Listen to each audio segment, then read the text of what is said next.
Religious subject के हिसाब से जो है आप एजुकेशन जो इंस्टीट्यूशन है वहाँ पे भी इसको क्या कर सकते, चला सकते हो। ठीक है, इसके बाद अगला आ जाना गया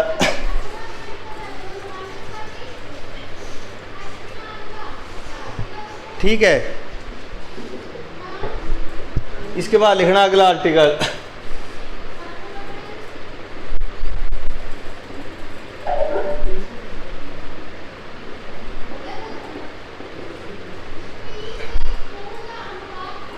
right to cultural and education इसमें बात की गई है आर्टिकल नंबर 29 से 30 में बोला है, आर्टिकल के अंदर आता है। आर्टिकल 29 ये बोलता है कि जो हमारे देश में मिनोरिटीज़ वाली क्लासेस वगैरह है, जो पिछड़ी हुई जनजातियां या जाति है, उसके लिए एजुकेशन के लिए जो उनको क्या किया गया है, एजुकेशन में भी उनको रिलैक्सेशन दिया गया है। जैसे मान लो हमारे यहाँ गवर्नमेंट की वैकेंसी निकलती है तो इसको जो है डिवाइड किया होता है कि जो शेड्यूल कास्ट में आएगी उनके लिए अलग से होगी, जर्नल के लिए अलग से होगी। वैसे ही इसी प्रकार जो कॉन्स्टिट्यूशन में इनको मिनोरिटी वालों के लिए क्या दिया हुआ है, रिलैक्सेशन दिया हुआ है। ठीक है, इसके बाद लास्ट लिखना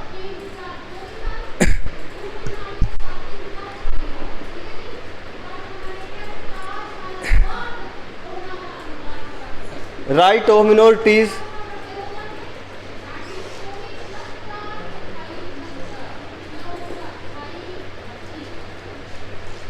to establish right of minority to establish and administer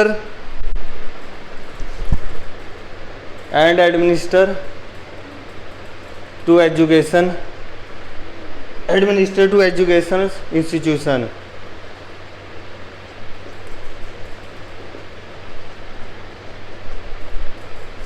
इसमें ऐसा है कि जैसे कि जो मिनोरिटी वाले क्लासेज है उनके लिए जैसे एजुकेशन में कुछ चीज़ें फ्री कर रखी है। जैसे स्कूल में जाते हैं तो उनको सरकार की तरफ से वर्दियाँ वगैरह, बुक्स वगैरह जो है, यूनिफॉर्म और बुक्स वगैरह जो फ्री दी जाती है।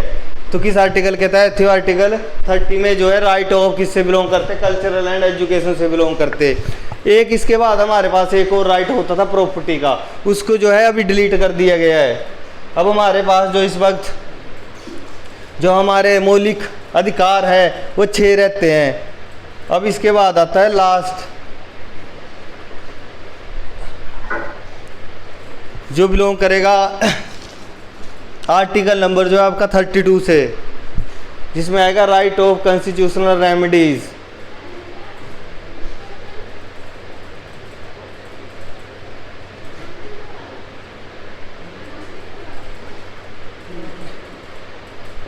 ये बिलोंग करेगा आर्टिकल 32 से। इसमें एक बात की गई है जिसमें बोला गया है soul and heart of the constitution.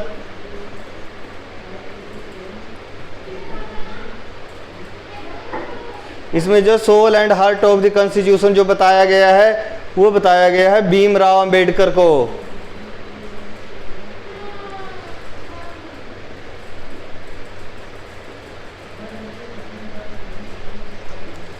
ठीक है, जो इंडियन कॉन्स्टिट्यूशन के फादर किसको बोला जाता, किसको बोला जाता है,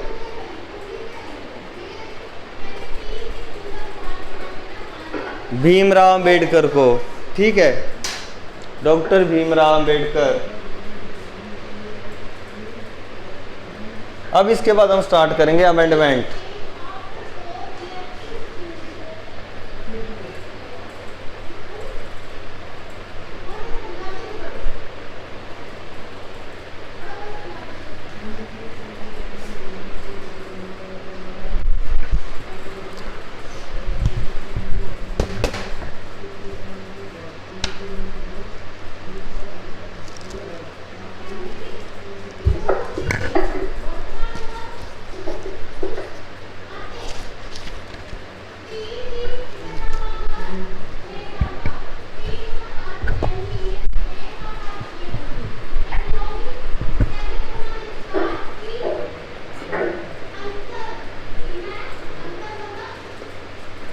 अमेंडमेंट वो होते हैं जिसमें जो कॉन्स्टिट्यूशन में संशोधन किया गया किसी चीज़ को ऐड करने के लिए।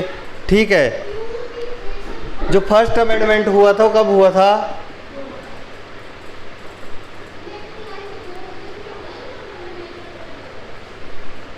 वो 1951 में हुआ था।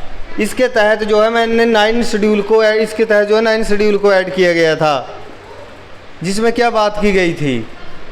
Validation of certain regulation and act की बात की गई थी। मैंने लिखवाया है ना आपको पहले, ठीक है ना? अब ये लिख लिया आपने पहला फर्स्ट अमेंडमेंट। अब इसके बाद 7th अमेंडमेंट।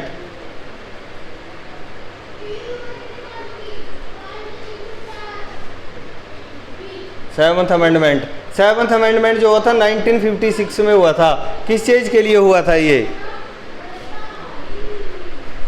इसमें जो था जो 22 कॉन्स्टिट्यूशन लैंग्वेजेस वगैरह आती है वो इसी के अंडर आती है। ठीक है, अब इसके बाद होता है 8th अमेंडमेंट जो 1959 में होगा, और ये लॉ एग्रीमेंट था वाटर के लिए जो इंडिया और पाकिस्तान के बीच में हुआ था। इसके लिए ऐसा था कि जो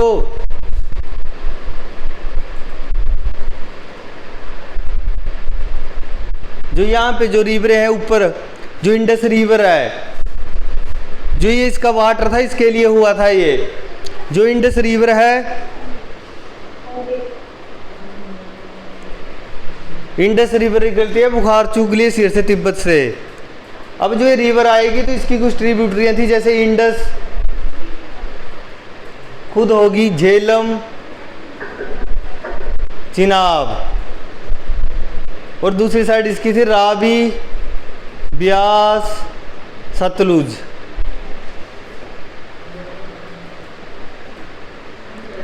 जो वेस्ट की तरफ बहने वाली थी उनको बोलती है उनको वेस्टर्न रिवर के नाम से, और जो ईस्ट की तरफ थी ईस्टर्न के नाम से। अब ऐसा हुआ कि इंडिया और पाकिस्तान के मध्य एग्रीमेंट साइन हुआ। जो ये रिवरेज आ रही है पाकिस्तान वेस्ट वाली, उसमें ऐसा था कि 81% जो वाटर होगा वो पाकिस्तान के लिए होगा, जो 19% वाटर बचता है उसका यूज जो है इंडिया कर सकता है। ये था पाकिस्तान के साथ। अब सेम वैसे ही इंडिया के साथ जो है रावी, सतलुज, ब्यास आ गई, इनमें भी ऐसी सेम बात की गई थी। जो 81% जो वाटर होगा वो इंडिया यूज़ करेगा, और जो 19% जो वाटर होगा वो पाकिस्तान के लिए होगा। ठीक है, ये एग्रीमेंट हुआ था इस टाइम पे।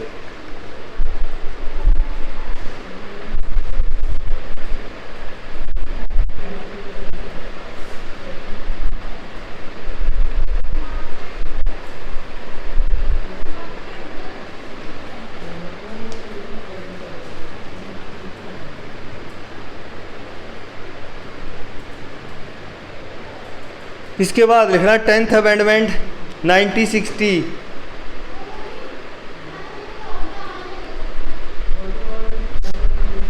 जो पिछले वाला मैंने लिखवाया वो 1959 में नहीं, वो 1960 में हुआ था। जो 10th वाले में आता था वो, जो 9th में आता था, जो पिछले वाला लिखा ना आपने वहाँ 9th कर लेना, जो पाकिस्तान के साथ मैंने बताया था। ठीक है, 8th अमेंडमेंट हुआ था जिसमें जो था 1959 में, जिसमें जो था वो 1960 में हुआ था। वो जो पाकिस्तान वाला लिखाया मैंने अभी आपको,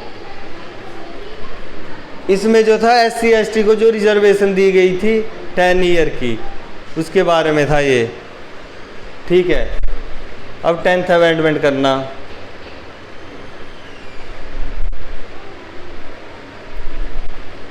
ठीक है, 1961 में इसमें जो है दादर एंड नागर हवेली को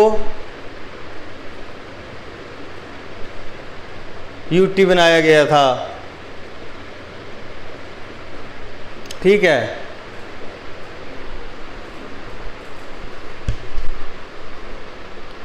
इसके बाद लिखना 12th अमेंडमेंट 1962।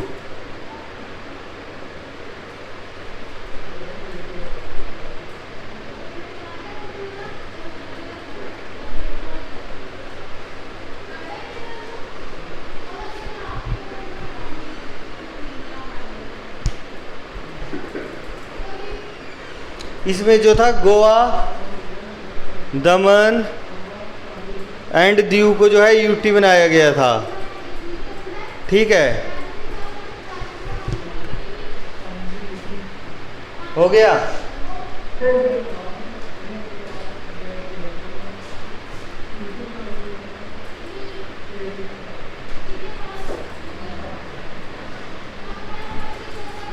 इसके बाद लिखना है 18 अमेंडमेंट 1966।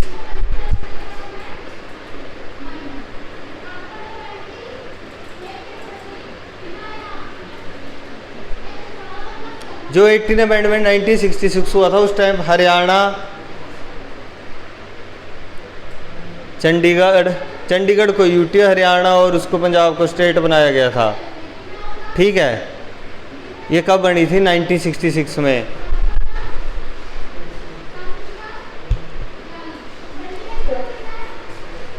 इसके बाद लिखना 21st अमेंडमेंट 1967।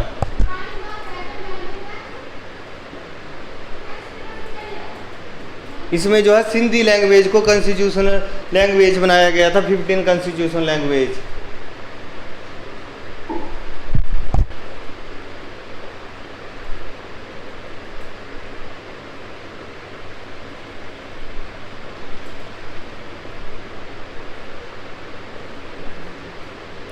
हो गया।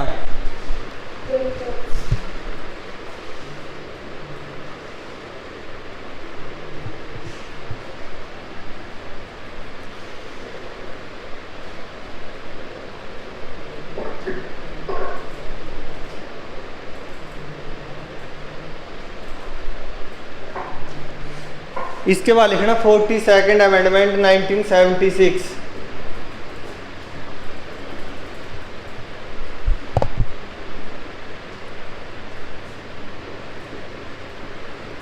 इसके अंडर जो है मिनी कॉन्स्टिट्यूशन आता है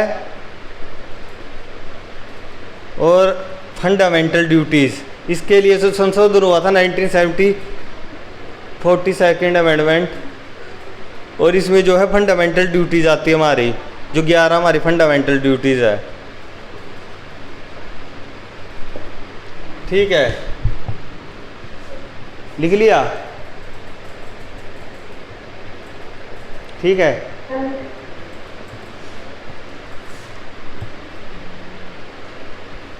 इसके बाद आता 44 अमेंडमेंट 1978। 44th amendment 1978।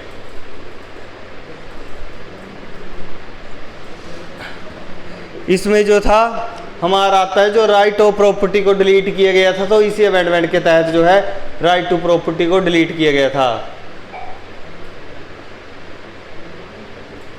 एक रिवेलियन होता है ओबीसी के अंडर आता है, जो आप जिसके लिए जो 10th शेड्यूल आया था। ठीक है,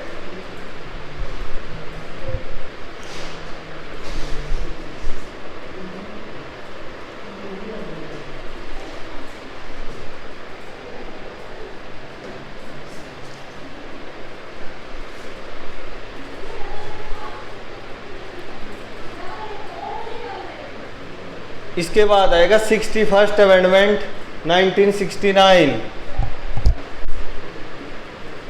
1969 इसमें क्या हुआ? इसमें जो था हमारी जो वोटिंग एज पहले रखी हुई थी 21 ईयर,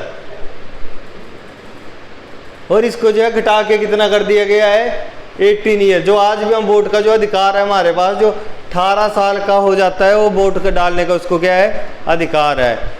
इसको जो 21 से जो 18 घटा के की गई थी, तो 61st अमेंडमेंट 1969 के तहत की गई थी। ठीक है,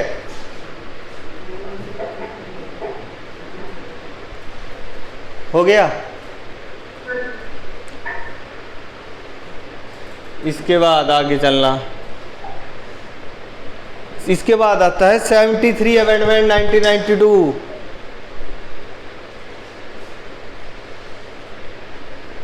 जो ये था पंचायती राज के लिए संशोधन हुआ था। सेम वैसे ही 74th अमेंडमेंट जो हुआ था 1992 में, वो म्युनिसिपल कॉरपोरेशन के लिए हुआ था।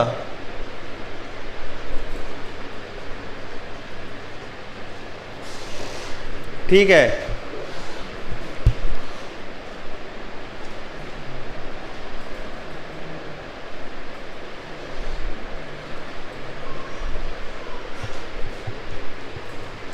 इसके बाद 84th अमेंडमेंट 2001,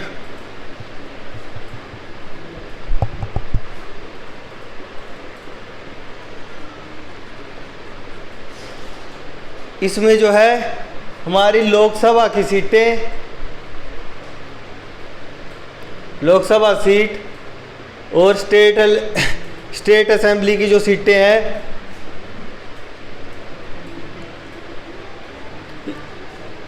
उनको जो है फ्रीज करके रखा है 2026 तक। 2026 तक जो है इनमें कोई चेंजेज नहीं होगी, जितनी है उतनी ही रहेगी, ठीक है।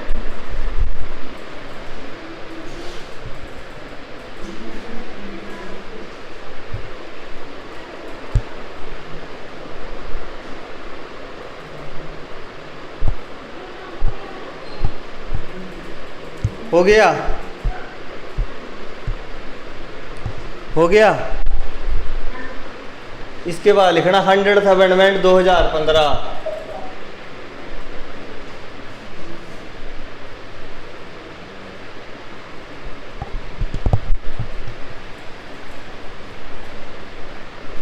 इसमें जो है 2015 में जो था बांग्लादेश के साथ जो है इंडिया ने एक लॉ बाउंड्री एग्रीमेंट साइन किया था, जो 2015 में इसके अंडर किया गया था, ठीक है।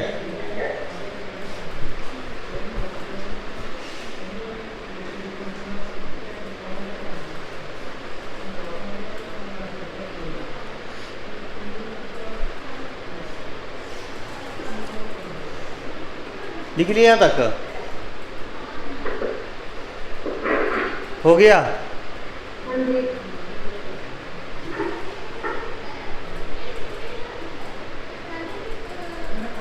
जो 101st अमेंडमेंट हुआ था,